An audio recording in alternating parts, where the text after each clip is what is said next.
เรื่องมันได้เริ่มต้นขึ้นตอนที่เจ้าชายปารีสแห่งกรุงทรอยครับไปเป็นแขกของเมเนเลอัสแห่งสปาร์ตาแต่เจ้าชายปารีสนอกจากไม่ได้ปฏิบัติดีแล้วยังไปถูกใจเมียเขาก็คือเฮเลนนะครับแล้วก็พาเฮเลนเนี่ยหนีออกจากสปาร์ตากลับไปที่ทรอยมหากาพย์สงครามกรุงทรอยที่กินเวลานับ10 ปีฆ่าชีวิตวีรบุรุษฆ่าชีวิตทหารในกองทัพมากมายถึงขั้นเผาบ้านเผาเมืองกันเลยเนี่ยก็เลยได้เริ่มต้นขึ้นจากตรงนี้แหละครับที่สปาร์ตาปารีสเจ้าชายหนุ่มจากกรุงทรอยเดินทางมาเป็นแขกของเมเนเลอัสกษัตริย์แห่งสปาร์ตาแต่ระหว่างที่เมเนเลอัสเดินทางไปทำธุระต่างเมืองปารีสก็กลับออกจากสปาร์ตาพร้อมเฮเลนภรรยาของเมเนเลอัสและทรัพย์สินอีกจำนวนหนึ่งพูดง่ายๆก็คือเขาไม่ได้แค่พาเมียเจ้าของบ้านไป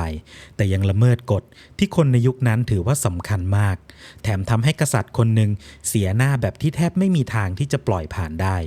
ตรงนี้ต้องบอกก่อนว่าเรื่องของเฮเลนเนี่ยมีหลายเวอร์ชันนะครับบางเรื่องเล่าว่าเธอถูกลักพาตัวบางเวอร์ชันบอกว่าเธอตกหลุมรักและเลือกหนีไปกับปารีสเองแล้วก็ยังมีเวอร์ชั่นที่แปลกกว่านั้นก็คือเฮเลนตัวจริงไม่เคยไปทรอยเลยแต่สิ่งที่ปารีสพาไปเป็นแค่ร่างจำแรงส่วนตัวจริงถูกเอาไปไว้ที่อียิปต์เพราะฉะนั้นถ้าถามว่าเฮเลนเต็มใจไปหรือเปล่าคำตอบที่ตรงที่สุดก็คือตำนานกรีกเองก็ไม่มีคำตอบที่แน่ชัดครับแต่ไม่ว่าจะเป็นเวอร์ชั่นไหนสำหรับเมเนเลอัสผลลัพธ์มันก็เหมือนกันครับคือเขาถูกหักหลังภรรยาหายไปและเกียรติของราชาถูกท้าทายต่อหน้าคนทั้งโลกทีนี้ปารีสไปเกี่ยวข้องกับเฮเลนได้ยังไงเรื่องนี้ต้องย้อนกลับไปงานแต่งงานงานหนึ่งครับเอาจริงๆแล้วงานแต่งงานนี้อาจเป็นงานที่สร้างปัญหามากที่สุดในตำนานกรีกงานนั้นเป็นงานแต่งของเพเลอัสกับเทติสเหล่าเทพได้รับเชิญแทบทั้งหมดยกเว้นเอริสเทพีแห่งความขัดแย้งก็แน่นอนแหละครับว่าเมื่อคุณไม่เชิญเทพีแห่งความขัดแย้งมางานสิ่งที่เธอจะทำก็คือสร้างความขัดแย้งครับเอริสโยนแอปเปิลทองคำที่เขียนว่าแด่ผู้ที่งดงามที่สุดเข้าไปกลางงานครับแล้วเทพี3 องค์ก็คือเฮราอาธีนาและอัฟโรไดต่างก็อ้างว่าแอปเปิลเนี่ยมันควรเป็นของฉันเรื่องนี้ไม่มีเทพองค์ไหนอยากตัดสินครับเพราะถ้าเลือกใครก็เท่ากับสร้างศัตรูอีก2 คนสุดท้ายหน้าที่นี้เลยตกมาอยู่ที่ปารีสแต่เทพีทั้ง3ไม่ได้รอผลอย่างยุติธรรมเฮราเสนออำนาจและอาณาจักรอาเธนาเสนอชัยชนะกับความเก่งกาจในสงครามส่วนอัฟโรไดเสนอผู้หญิงที่งดงามที่สุดในโลกและปารีสก็เลือกอัฟโรไดผู้หญิงคนนั้นก็คือเฮเลนครับปัญหาเล็กๆที่อัฟโรไดไม่ได้ให้ความสำคัญก็คือเฮเลนน่ะแต่งงานแล้วครับและตรงนี้มีรายละเอียดที่ผมชอบมากงานแต่งที่จุดชนวนเรื่องทั้งหมดเป็นงานแต่งของพ่อแม่ของอะคิลิสเด็กที่เกิดจากคู่นี้จะเติบโตขึ้นมาเป็นนักรบที่เก่งที่สุดของฝ่ายกรีกและกลายเป็นคนสำคัญที่สุดคนหนึ่งในสงครามที่เริ่มต้นขึ้นจากงานแต่งของพ่อแม่ตัวเองเรียกได้ว่าแอปเปิลลูกเดียววางระเบิดเอาไว้ทั้งเรื่องเมื่อเมเนเลอัสรู้ว่าเฮเลนถูกพาไปทรอยเขาจึงไปหาอากาเมมนอนพี่ชายของตัวเองและกษัตริย์แห่งไมซินีตามเรื่องเล่าก่อนเฮเลนจะแต่งงานชายผู้ทรงอำนาจจากหลายเมืองเคยเดินทางมาสู่ขอเธอพ่อของเฮเลนกลัวว่าถ้าเลือกคนหนึ่งคนที่เหลือก็จะเปิดศึกกันเองจึงให้ทุกคนสาบานครับว่าจะยอมรับผู้ที่ถูกเลือกและจะช่วยปกป้องชีวิตแต่งงานของเขาหากมีใครมาทำลายมันตอนที่กล่าวคำสาบานทุกคนก็คงไม่ได้คิดอะไรมากครับคิดว่ามันเป็นวิธีจบปัญหาแต่เมื่อปารีสพาเฮเลนไปเมเนเลอัสก็มีสิทธิ์ทวงสัญญานั้นครับกษัตริย์และนักรบจากหลายดินแดนจึงถูกรวมตัวไม่ว่าจะเป็นโอดิซิอุสเจ้าแผนการเอแจ็กซ์นักรบร่างใหญ่และที่สำคัญที่สุดก็คืออะคิลิสต้องเข้าใจก่อนครับว่ากองทัพนี้ไม่ใช่กองทัพของประเทศกรีซแบบยุคปัจจุบันแต่มันเป็นพันธมิตรของกษัตริย์หลายเมืองแต่ละคนมีกองกำลังมีศักดิ์ศรีมีผลประโยชน์ของตัวเองอากาเมมนอนเป็นผู้นำเพราะเขามีอำนาจและทรัพยากรมากที่สุดส่วนอะคิลิสก็คือคนที่ทุกคนรู้ว่าเก่งที่สุดถ้าเปรียบเทียบง่ายๆอากาเมมนอนคุมทีมครับแต่อะคิลิสคือซูเปอร์สตาร์ที่ทีมขาดไม่ได้และความสัมพันธ์แบบนี้กำลังจะสร้างปัญหาใหญ่ในภายหลัง ถึงตรงนี้เราอาจจะบอกว่าสงครามมันเริ่มขึ้นเพื่อพาเฮเลนกลับบ้านแต่ถ้ามองให้ลึกกว่านั้นเฮเลนเป็นเพียงศูนย์กลางของหลายสิ่งที่มันซ้อนกันอยู่ทั้งศักดิ์ศรีของเมเนเลอัสอำนาจของอากาเมมนอนคำสาบานของกษัตริย์คนอื่นความต้องการชื่อเสียงของเหล่านักรบและแน่นอนครับโอกาสที่จะได้ทรัพย์สินจากการตีเมืองกับพันธมิตรของทรอยเรื่องนี้จึงไม่ใช่ผู้ชายทั้งกรีกพร้อมใจกันออกเรือเพราะความรักอย่างเดียวแน่นอนแต่เรื่องยังไม่ถึงไหนครับกองทัพยังไม่ทันจะออกจากทะเลเรื่องก็เริ่มทำท่าว่าจะมีปัญหาซะแล้วเรือทั้งหมดมารวมกันที่อาลิสทว่าลมกลับไม่พัดครับตามตำนานเทพีอาร์เทมิสกำลังโกรธอากาเมมนอนส่วนสาเหตุแต่ละเวอร์ชั่นเล่าไม่เหมือนกันครับบางเรื่องบอกว่าเขาฆ่ากวางศักดิ์สิทธิ์บางเรื่องบอกว่าเขาโอ้อวดว่าตัวเองล่าสัตว์เก่งกว่าเทพีแต่สิ่งที่ผู้พยากรณ์บอกตรงกันก็คือหากต้องการให้กองเรือออกเดินทางได้อากาเมมนอนต้องสังเวยอิฟิจิเนยาลูกสาวของตัวเองลองคิดดูนะครับว่าสงครามที่ประกาศว่าจะไปรักษาเกียรติของครอบครัวคนอื่นยังไม่ทันจะเริ่มผู้นำกองทัพกลับต้องทำลายครอบครัวตัวเองซะก่อนอากาเมมนอนหลอกภรรยาครับให้ส่งลูกสาวมาโดยอ้างว่าอิฟิจิไนอากำลังจะได้แต่งงานกับอะคิลิสจากนั้นเรื่องเล่าก็แยกออกเป็น2 ทางครับก็คือเวอร์ชันหนึ่งบอกว่าเธอถูกสังเวยจริงๆส่วนอีกเวอร์ชันหนึ่งบอกว่าอาร์เทมิสเปลี่ยนตัวเธอกับกวางในวินาทีสุดท้ายแต่ไม่ว่าจะเลือกเชื่อเวอร์ชั่นไหนจุดสำคัญก็คือสงครามครั้งนี้เรียกเก็บราคาไปแล้วก่อนจะมีใครไปถึงทรอยซะอีกและการตัดสินใจเรื่องนี้จะย้อนกลับมารออากาเมมนอนในวันที่เขากลับบ้านและชัยชนะที่ทรอยจะไม่ได้ช่วยอะไรเขาจากเรื่องนี้เลยเมื่อลมกลับมากองเรือก็ออกเดินทางและขึ้นฝั่งใกล้กรุงทรอยสิ่งที่ตามมาไม่ใช่การรบใหญ่ครั้งเดียวแต่เป็นสงครามยืดเยื้อฝ่ายกรีกตั้งค่ายอยู่ริมทะเลใช้เรือเป็นเส้นทางส่งกำลังและออกโจมตีเมืองพันธมิตรรอบๆเพื่อหาเสบียงตัดกำลังทรอยส่วนทรอยก็มีกำแพงเมืองที่แข็งแรงมีนักรบของตัวเองและพันธมิตรจากดินแดนใกล้เคียง9 ปีผ่านไปก็ยังไม่มีใครปิดเกมได้ลองคิดดูนะครับว่า9 ปีเนี่ยมันนานแค่ไหนคนที่ออกมารบตอนที่เป็นหนุ่มอาจจะมีผมงอกแล้วคนที่ทิ้งลูกเล็กไว้เบื้องหลังอาจกลับไปเจอลูกที่จำหน้าพ่อไม่ได้และทหารธรรมดาจำนวนมากก็ไม่ได้มีปัญหาอะไรกับเฮเลนหรือปารีสด้วยซ้ำพวกเขาติดอยู่ในสงครามที่ผู้นำไม่มีใครยอมถอยเพราะหลังจากเสียคนเสียเวลาและเสียทรัพยากรไปขนาดนี้การกลับบ้านมือเปล่าก็กลายเป็นเรื่องที่รับไม่ได้ครับแล้วในปีที่10จุดที่เกือบทำให้กองทัพกรีกล่มสลายกลับไม่ได้มาจากทรอยแต่มาจากคนในค่ายกรีกเองครับหลังการโจมตีครั้งหนึ่งนักรบกรีกจับผู้หญิง2 คนมาเป็นเฉลยอากาเมมนอนได้ไครซีอิสส่วนอะคิลิสได้ไบรซีอิสเมื่อพ่อของไครซีอิสซึ่งเป็นนักบวชของอพอลโลมาขอไถ่ตัวลูกสาวอากาเมมนอนปฏิเสธและขับไล่เขาออกไปผลก็คืออพอลโลส่งโรคระบาดเข้าค่ายกรีกอากาเมมนอนจึงจำใจต้องคืนไครซีอิสแต่เขาไม่ยอมเป็นผู้นำแค่คนเดียวที่ต้องสูญเสียสิ่งที่ตัวเองได้มาเขาจึงเอาไบรซีอิสจากอะคิลิสมาแทนสำหรับอะคิลิสเรื่องนี้ไม่ใช่แค่การถูกแย่งผู้หญิงแต่มันคือการที่อากาเมมนอนประกาศต่อหน้าทั้งกองทัพว่าต่อให้จะเป็นนักรบที่แข็งแกร่งที่สุดก็ยังต้องยอมแพ้ต่ออำนาจของผู้บังคับบัญชาอยู่ดีอะคิลิสจึงถอนตัวจากการรบและไปขอให้เทติสผู้เป็นแม่ขอซุสให้ฝ่ายกรีกเสียเปรียบหนักมากพอที่จะรู้ว่าพวกเขาขาดอะคิลิสไม่ได้ฟังดูเหมือนเป็นการประชดที่รุนแรงและมันก็รุนแรงจริงๆครับเพราะอะคิลิสอยากให้อากาเมมนอนเสียหน้าแต่สิ่งที่เขายังไม่รู้ก็คือความพ่ายแพ้ที่ตัวเองร้องขอจะไม่ได้เอาไปแค่ศักดิ์ศรีของอากาเมมนอนมันกำลังจะเอาชีวิตคนที่เขารักที่สุดไปด้วยระหว่างนั้นทั้ง2 ฝ่ายยังมีโอกาสจบสงครามปารีสยอมดวลกับเมเนเลอัสโดยตกลงว่าผู้ชนะจะได้เฮเลนและสงครามจะยุติเมเนเลอัสเป็นฝ่ายได้เปรียบและเกือบจะชนะแต่ในเรื่องเล่าอัฟโรไดได้ช่วยปารีสหนีออกจากสนามรบจากนั้นข้อตกลงหยุดรบก็ถูกทำลายด้วยลูกธนูอีก1 ดอกสงครามที่น่าจะจบลงตรงนั้นจึงเริ่มต่อและนี่เป็นสิ่งที่เกิดขึ้นซ้ำตลอดทั้งเรื่องทุกครั้งที่มีประตูให้ทุกคนเดินออกไป จะมีใครบางคนเลือกที่จะปิดมัน เมื่ออะคิลิสไม่รบคนที่กลายเป็นหัวใจของฝ่ายทรอยก็คือเฮกเตอร์พี่ชายของปารีสเฮกเตอร์แตกต่างจากน้องชายมากเขาไม่ได้เป็นคนเริ่มปัญหาและหลายครั้งเขาก็ตำหนิปารีสตรงๆแต่เขาเป็นเจ้าชายเป็นลูกเป็นสามีและเป็นพ่อเขาจึงมองว่าการปกป้องเมืองเป็นหน้าที่ที่ตัวเองหนีไม่ได้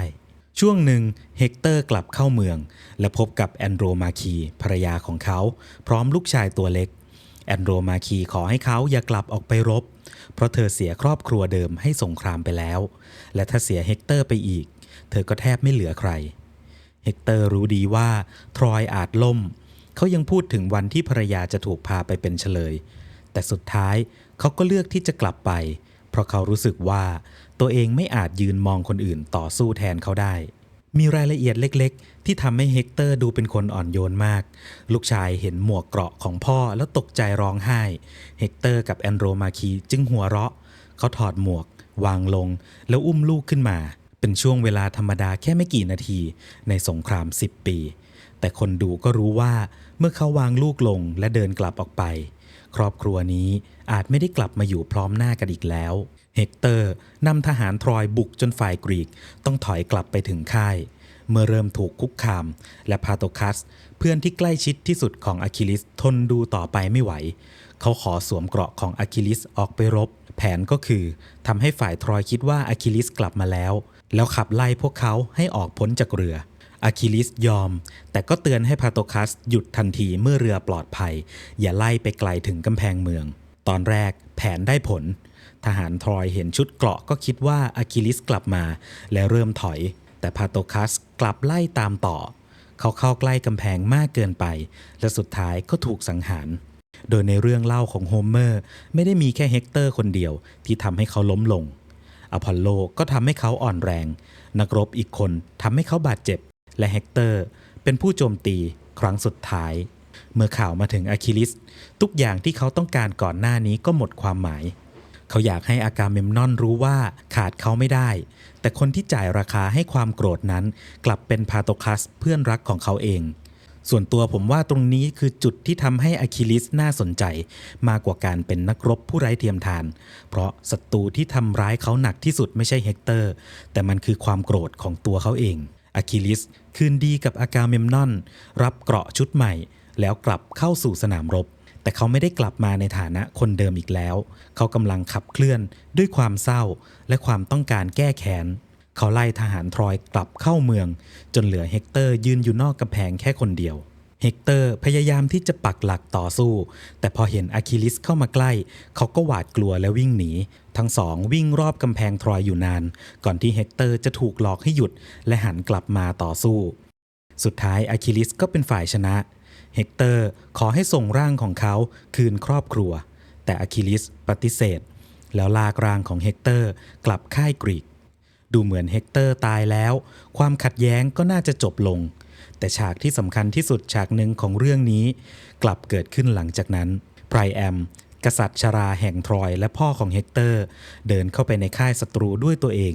เขาคุกเข่าต่อหน้าอะคิลิสจูบมือของชายที่ฆ่าลูกตัวเองและขอให้อะคิลิสนึกถึงเพเลอัสพ่อที่กำลังรอเขาอยู่ที่บ้านคำขอนั้นทำให้อะคิลิสกลับมาคิดว่าคนตรงหน้าไม่ใช่แค่กษัตริย์ฝ่ายศัตรูแต่เป็นพ่อคนหนึ่งที่กำลังสูญเสียลูกทั้งสองร้องไห้ให้กับคนของตัวเองไพรแอมร้องให้เฮกเตอร์ส่วนอะคิลิสร้องให้พาโตคลัสและคิดถึงพ่อที่เขารู้ว่าตัวเองอาจไม่มีวันได้กลับไปพบอะคิลิสจึงคืนร่างของเฮกเตอร์และยอมหยุดรบชั่วคราวเพื่อให้ทรอยจัดพิธีศพหลายคนอาจจะคุ้นเคยว่าเรื่องหลังจากนี้มันก็จะดำเนินไปจนไปถึงเหตุการณ์ม้าไม้ใช่ไหมครับแต่จริงๆแล้วเรื่องของอีเลียดเนี่ยเล่าจบลงตรงที่งานศพของเฮกเตอร์ทรอยยังไม่ล่มม้าไม้ยังไม่ถูกสร้างและอะคิลิสก็จะยังมีชีวิตอยู่เรื่องส่วนที่เหลือที่เราคุ้นเคยกันมันเป็นเรื่องที่มาจากมหากาพย์บทละครและเรื่องเล่าสายอื่นๆที่คนรุ่นหลังนำมาต่อกันจนกลายเป็นสงครามกรุงทรอยฉบับที่เราคุ้นเคยกันครับหลังจากงานศพเฮกเตอร์สงครามยังคงดำเนินต่อและไม่นานชะตาที่อะคิลิสรู้มาตลอดก็มาถึงปารีสยิงเขาโดยมีอพอลโลคอยช่วยเหลือ จนยอดนักรบของกรีกเสียชีวิตส่วนเรื่องที่ลูกธนูปักส้นเท้าซึ่งเป็นจุดอ่อนเพียงแห่งเดียวของเขาเป็นเวอร์ชั่นที่ปรากฏในแหล่งข้อมูลยุคหลังๆไม่ใช่รายละเอียดที่โฮเมอร์เล่าเอาไว้ในอีเลียดมีเพียงคำทำนายว่าอะคิลิสจะตายด้วยมือของปารีสและอพอลโลใกล้ๆประตูเมืองหลังจากอะคิลิสตายอาแจ็กซ์โอดิซิอุสแย่งสิทธิ์ครอบครองเกราะของเขาโอดิซิอุสเป็นฝ่ายได้ไปส่วนอาแจ็กซ์รับความอับอายไม่ไหวและจบชีวิตของตัวเองต่อมา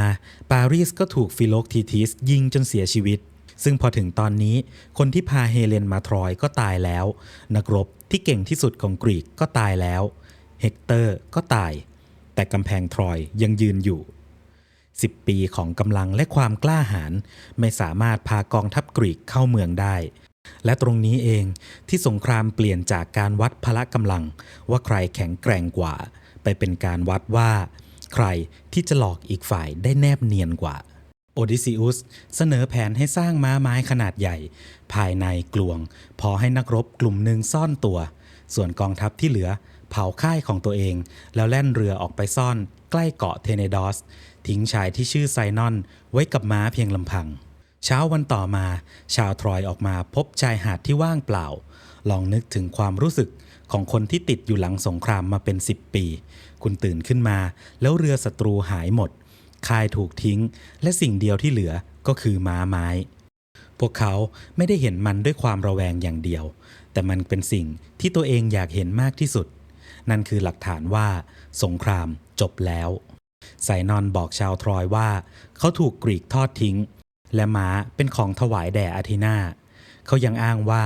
กรีกตั้งใจสร้างมันให้ใหญ่จนผ่านประตูเมืองไม่ได้เพราะถ้าชาวทรอยนำมันเข้าไปเมืองจะได้รับการคุ้มครองมันฟังดูน่าสงสัยใช่ไหมครับแน่นอนและคนในทรอยบางคนก็สงสัยเหมือนกันคัสซันดราเตือนว่าภายในม้าอาจมีนักรบซ่อนอยู่ส่วนลาโอโคออนนักบวชอีกคนเรียกร้องให้ทำลายม้าทิ้งในเรื่องเล่าที่มีชื่อเสียงจากยุคหลังลาโอโคออนถึงกับขว้างหอกใส่ม้า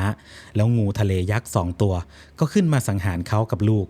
ชาวทรอยจึงตีความว่านี่เป็นการลงโทษจากเทพเพราะลาโอโคออนทำร้ายของถวายศักดิ์สิทธิ์ทั้งที่จริงมันอาจเป็นคำเตือนในทิศทางตรงกันข้ามแต่สุดท้ายชาวทรอยลากม้าเข้าเมืองและเริ่มฉลองชัยชนะที่รอมา10 ปีทำให้พวกเขาลดการระวังตัวลงแต่ก่อนที่จะถึงช่วงที่นักรบออกจากม้ายังมีเหตุการณ์หนึ่งที่ตึงเครียดมากในดิโอดิสซีมีเรื่องว่าเฮเลนเดินวนรอบม้าแล้วเรียนเสียงภรรยาของนักรบกรีกที่ซ่อนอยู่ข้างในเรียกชื่อพวกเขาทีละคนเราไม่รู้แน่ชัดว่าเฮเลนกำลังช่วยทรอยทดสอบข้อสงสัยหรือถูกเทพชักนำแต่นักรบคนหนึ่งเกือบขานตอบ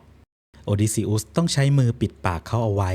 ลองคิดดูนะครับว่าแผนที่เตรียมมาทั้งหมดเกือบจบลงเพราะผู้ชายคนหนึ่งได้ยินเสียงที่เหมือนภรรยาของตัวเองที่ไม่ได้เจอกันมาเป็น10 ปีเมื่อเมืองทั้งเมืองหลับไซนอนส่งสัญญาณให้กองเรือกรีกกลับมานักรบเปิดม้าจากด้านในลงไปเปิดประตูเมืองและกองทัพที่ทรอยคิดว่ากลับบ้านแล้วก็ไหลเข้ามาสิ่งที่นักรบผู้เก่งกาจที่สุดทำไม่ได้ตลอด10 ปีถูกทำสำเร็จในคืนเดียวโดยเรื่องโกหกที่ฝ่ายตรงข้ามอยากจะเชื่อ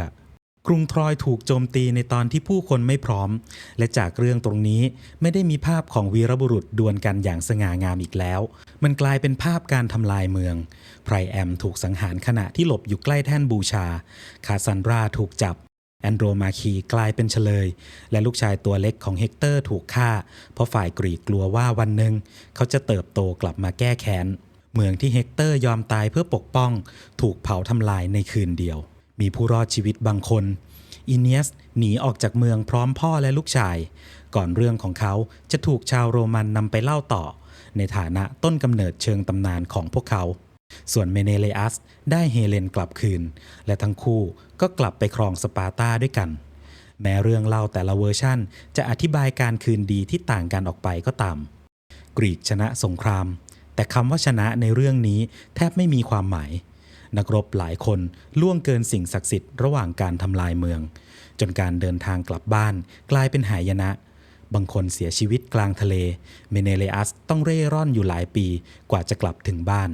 อากาเมมนอนกลับถึงวังแล้วถูกสังหารจากความแค้นที่รอเขามาตั้งแต่ก่อนออกศึกส่วนโอดิซิอุสผู้คิดแผนชนะสงครามต้องใช้เวลาอีก10 กว่าปีถึงจะกลับถึงบ้านตัวเองปารีสได้เฮเลนแต่เสียชีวิตและทำให้เมืองล่มเมเนเลอัสได้เฮเลนกลับบ้านแต่เสียเวลาส่วนใหญ่ของชีวิตอยู่กับสงครามอากาเมมนอนได้ชัยชนะแต่กลับบ้านไปพบความตายอะคิลิสได้ชื่อเสียงที่ไม่มีวันถูกลืมแต่ต้องแลกด้วยชีวิตที่แสนสั้นส่วนทรอยที่ยืนหยัดมาตลอด10 ปีพังลงในคืนที่ทุกคนคิดว่าตัวเองปลอดภัยที่สุดแล้วสงครามกรุงทรอยเกิดขึ้นจริงไหมคำตอบก็คือเมืองทรอยมีอยู่จริงครับซากเมืองที่ฮิสลิกในประเทศตุรกีแสดงให้เห็นว่าพื้นที่นี้มีผู้อาศัยและสร้างเมืองทับซ้อนกันมาหลายยุคเมืองในช่วงปลายยุคสำริดมีกำแพงและชุมชนขนาดใหญ่ทรอยชั้นที่6มักถูกอธิบายว่าพังจากแผ่นดินไหวส่วนทรอยชั้นที่7มีร่องรอยไฟไหม้อาวุธและการทำลายราวปี 1190 ถึง 1180 ก่อนคริสตกาลหรือช่วงต้นศตวรรษที่ 12 ซึ่งนักโบราณคดีจำนวนหนึ่งตีความว่ามันอาจจะมาจากการโจมตีช่วงเวลานี้ใกล้เคียงกับยุคที่ชาวกรีกโบราณเชื่อว่าสงครามทรอยเกิดขึ้นเอกสารของจักรวรรดิฮิตไทยังกล่าวถึงดินแดนที่ชื่อวิลูซาซึ่งนักวิชาการส่วนใหญ่เชื่อมโยงกับทรอยและกล่าวถึงอาฮิยาวาซึ่งน่าจะเกี่ยวข้องกับโลกของกรีกไมซินีเอกสารเหล่านี้บอกเราว่าแถบนั้นมีการแย่งชิงอำนาจและความขัดแย้งอยู่จริงแต่ไม่ได้พิสูจน์ว่ามีกองทัพกรีกปิดล้อมทรอยเป็น10 ปีเพราะเฮเลนและยังไม่มีหลักฐานทางโบราณคดีของอะคิลิสเฮกเตอร์หรือม้าไม้